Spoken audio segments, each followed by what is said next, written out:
Hello there, and welcome to another episode of Daily Magic.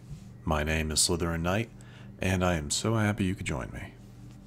So today's daily quest is to attack with 30 creatures. Easy enough, allows us a lot of variety in what deck we're going to run, but today I thought we would try another newer deck, a Rakdos Anvil deck. Now the main thing about this obviously is that you're going to be wanting to sacrifice artifacts while you have as many Oni-Cult Anvils on the field as possible. Because, as it works, sacrifice an artifact, it deals 1 damage to each opponent, you gain 1 life. Now, I don't exactly remember the mechanics of how that runs. Like, do you have to, obviously you have to use its ability to sacrifice an artifact. So I assume like, say you had two Oni-Cults on the field. If you activate one's ability, it's not going to activate the other ones. You have to actively tap the other one to activate its ability. But anyway, that's only part of what it does. Its other ability, whenever 1 or more artifacts you control leave the battlefield during your turn, create a 1/1 colorless construct artifact creature token. Triggers only once per turn, per anvil. So that's not bad. We have a number of different mechanics involved with this deck that involve getting rid of or sacrificing artifacts, such as, excuse me, a little out of breath, Annihilating Glare, which we can use to sacrifice an artifact or creature. Boom, that triggers the create a 1/1. Experimental Synthesizer benefits from being sacrificed. You don't have to sacrifice it for its cost. You can just sacrifice it, say, with Annihilating Glare or even Fanatical Offering, to activate its ability to create a 2/2 white samurai token. I think, again, I'm not, don't quote me on that. We'll have to wait and see, because I'm not entirely sure if that's how it works. Either way, another one of our burn cards. We only have 2 copies of this, which makes me a little nervous because we only have 2 forms of removal, unless you count Harvester, which, you can sacrifice it to deal X minus X minus X, where X is twice the number of blood tokens you have, which we have a fair bit of generation with Harvester and Epicure. But back to Torch the Tower, its bargain ability, you can sacrifice an artifact to make it deal 3 damage instead of 2, and allow you to scry 1, so not that bad. Anyway, the new cards in this deck are, I guess I'll talk about Sir Ginger first. It also benefits whenever an artifact you control is put into the graveyard from the battlefield, put a +1/+1 counter on Sir Ginger. So most all of our cards, most of our important cards, all benefit from artifacts leaving the battlefield in some way or another. So that's like where Sir Ginger comes from. What else? Well, that's pretty much it. The newer cards for this are Crime Novelist. Whenever you sacrifice an artifact, put a +1/+1 counter on Crime Novelist and add 1 red mana. That's not an activated ability. That's anytime an artifact is sacrificed. That's a counter, counter, counter, and red mana. Very nice. Krenko, Baron of 10 Street. It's a hasted 3/3. Not bad. You can tap it to sacrifice an artifact, putting a +1/+1 counter on each goblin you control. Which, these are the only 2 goblins we have, but Krenko has its ability. Whenever an artifact is put into the graveyard from the battlefield, you may pay 1 red. So if you have both of these on the field, they pay for themselves. If you do, create a 1/1 red goblin creature token. It gains haste. And then you can tap this card to sacrifice another artifact, which therefore then allows you to create another goblin to give it a +1/+1 counter, to have potentially an army of 2/2 goblins that are attacking with haste. I like the idea there. Lastly, the big, kind of like our big boss creature, is Ojer, Axonil, Deepest Might. Anytime you're dealing non-combat damage to your opponent, the damage is boosted to 4. If the damage is less than Deepest Might's power, it becomes equal to his power. So, pretty devastating. So, 1 damage there becomes 4. 1 damage there becomes 4. Kind of crazy. Anyway, that is the overview. I hope I did that justice. let's go ahead and play a few matches. Can almost guarantee we will not be finishing the daily, especially since it took me 5 minutes to go over the deck. So we'll play a handful of matches, see how many we can get done in our usual time bracket of 15 to 20 minutes. But anyway, I hope this works well. I've not had the best luck when it comes to sacrifice to focus decks, mainly because I always have a hard time getting my Oni-Cult Anvils out, but we'll see. Like this, no Oni-Cult, but no Oni-Cult to start with, but we'll work with it.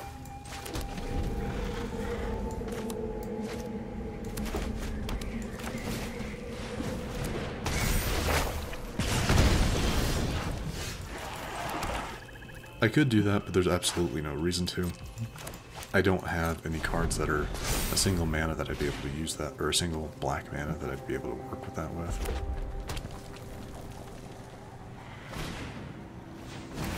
Phoenix Chick, I will be getting rid of that. Go ahead and use its normal ability.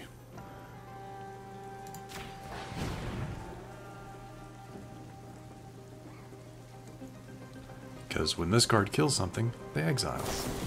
Oh. Boo. That's unfair. No, it's fine. It's fine. I should have seen that coming.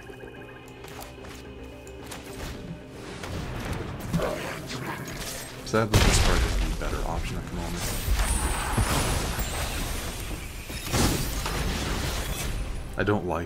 I already don't like our chances. Mono red is notorious for being a quick kill, and they're gonna get rid of my Baron. I'll get rid of my Baron. Oh, they set up their own monarch.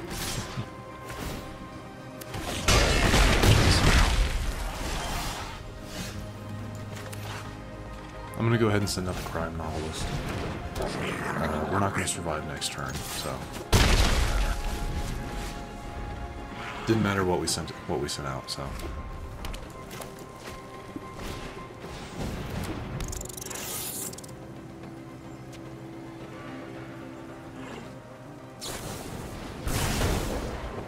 That's fine.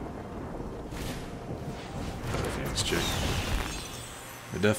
They're definitely trying to complete a daily. They have to be, right? I'm just gonna let them have it. I mean, there's absolutely no reason, so I'm not gonna take the time or the animations to let Crime Novelist block something. So, not the best start, but mono red is not always easy to go up against. If we had been able to get rid of their Phoenix Chick from the beginning, maybe things could have changed. I doubt it, but you never know. Either way, on to our third match. We got our Oni-Cult. I actually am going to run with this, just because we have some options. There we go, and that makes it better.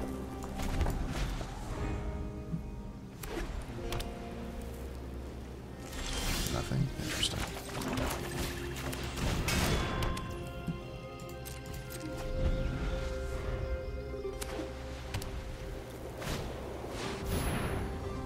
Can that actually... Really? I can grab artifact or creature. Oh, they're gonna get rid of it anyway, so.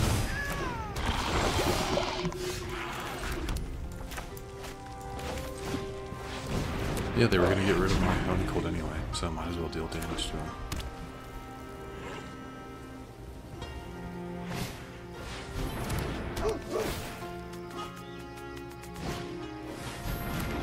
There goes my Novelist.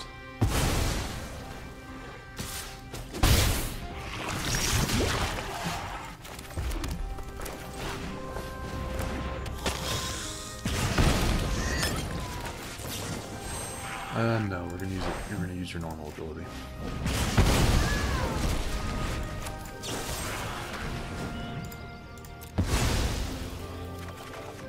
Oh, that'll be good.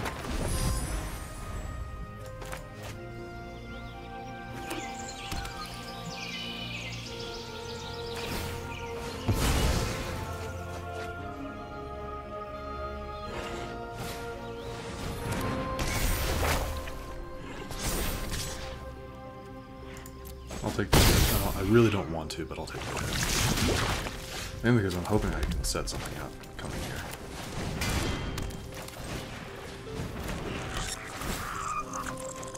Oh, that's rude.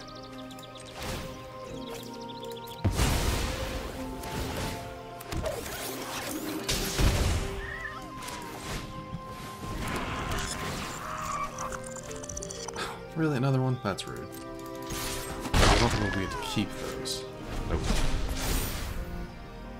But that's the risk you take.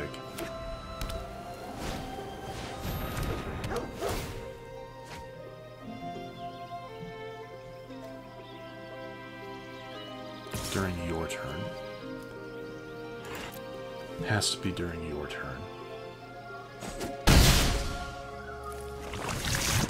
I was gonna block, but it wasn't gonna work out. Sacrifice. Get rid of that one. I'm going to... Yep. Get rid of that one.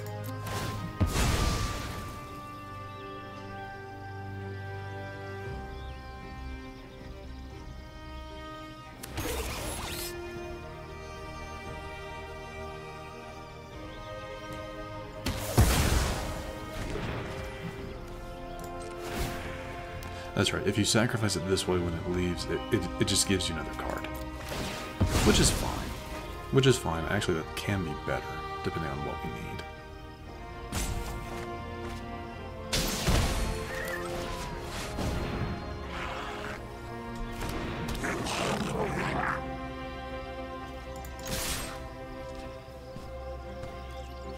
Come on, block the artifact. I guess not. I was gonna say, block the artifact.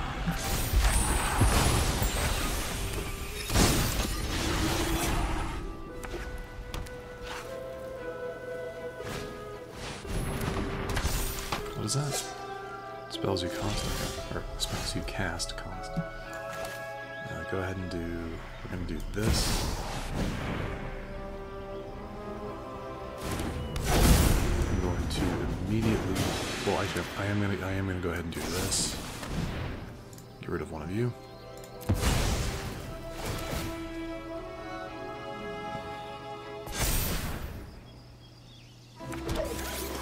Gives me another red mana to work with. Don't really need it, but...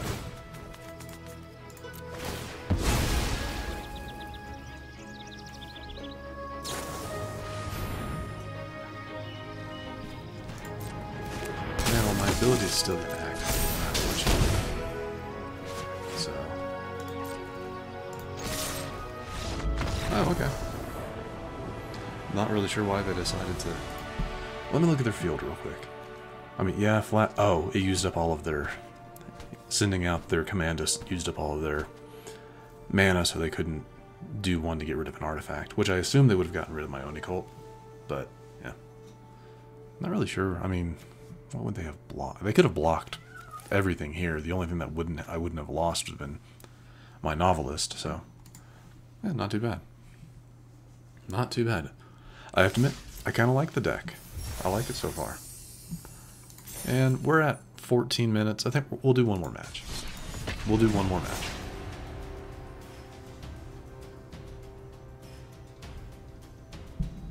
I like to try to do at least 3 matches, you know, the old best of 3. But, you know, we'll see. Hopefully this doesn't take too long. I don't like going too far over 20 minutes, just because that makes it a little harder just to sit and watch. I feel like.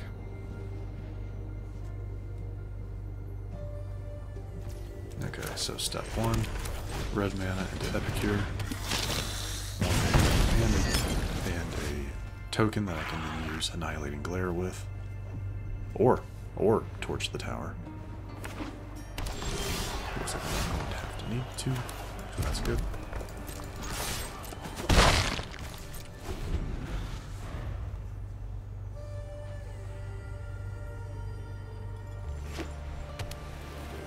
I'm kind of hoping I can get like Novelist and Baron out on the field before I have to use up my artifact. Oh, wait. Pay 3 life. Yeah, no, that's worth it. I'm willing to pay the 3.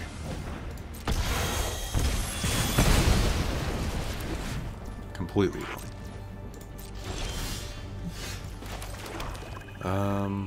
I think you're the better option here. Damage. Purely for damage.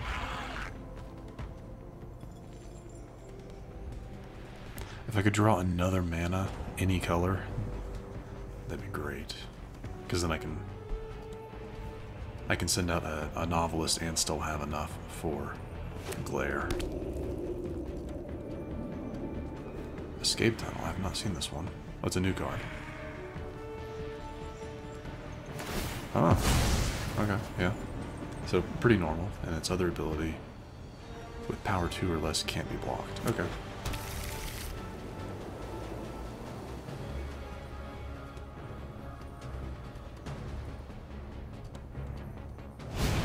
Darn. Well, there goes my Baron. Unfortunate. Very unfortunate.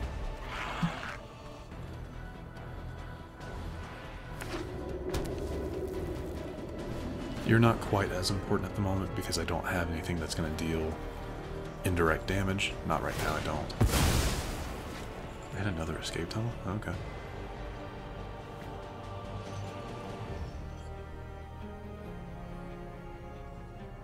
I'm going to assume they're going to go for a swamp.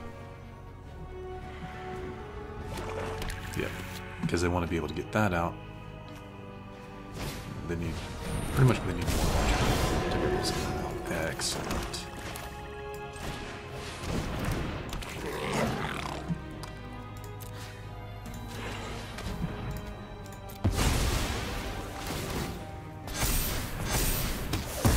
Now, I can't really do anything with that 2 mana, unfortunately. But, that's okay.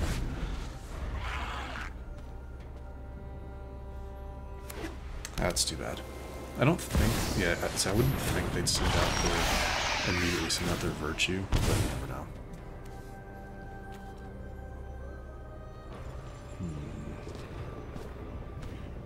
No, that's not as helpful at the moment.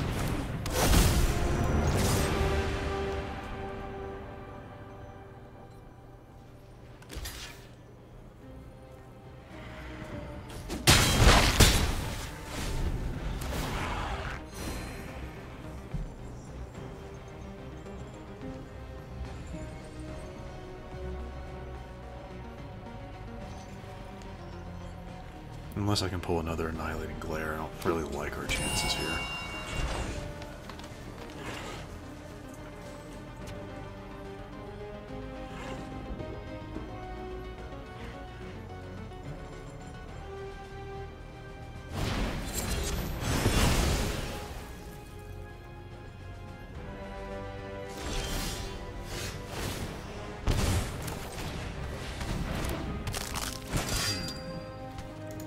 Sad thing is they know I can't attack.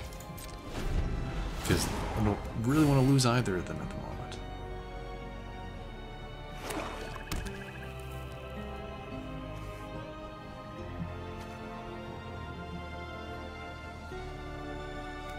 Okay, just making sure it's 2 cost.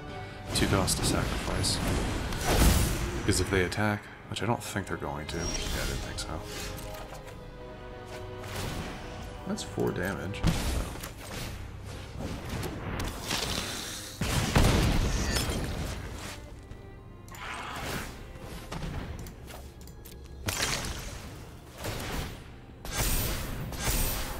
Ooh, that'll be nice. Yeah.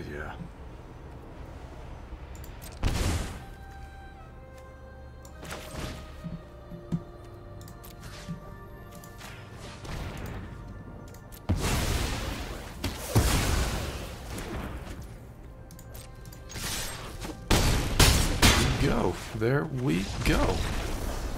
We got exactly what we needed. Whew. That was close, and I genuinely think if we hadn't ended the match right then and there, that we were going to lose. We were ultimately going to lose. Either way, that's going to do it for matches for us. Did we level up any? No, but we're fairly close.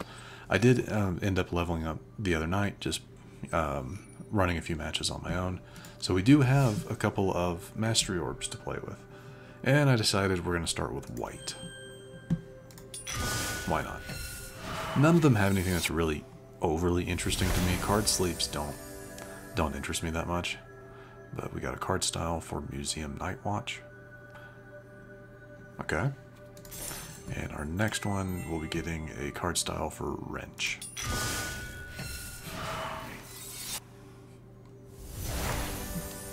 Wrench. Anyone ever play Clue? Like when you were a kid or even when you were older? That just, for whatever reason, that just reminds me of Clue. Anyway, like I said, we are going to wrap it up here. If you enjoyed this episode, which I do sincerely hope you did, feel free to hit that thumbs up button down below. And if you happen to be new to the channel, hello, welcome, and consider subscribing to stay up to date for whenever new content is posted. But other than that, thank you so much for watching. I really do appreciate it. And I will see you all next time.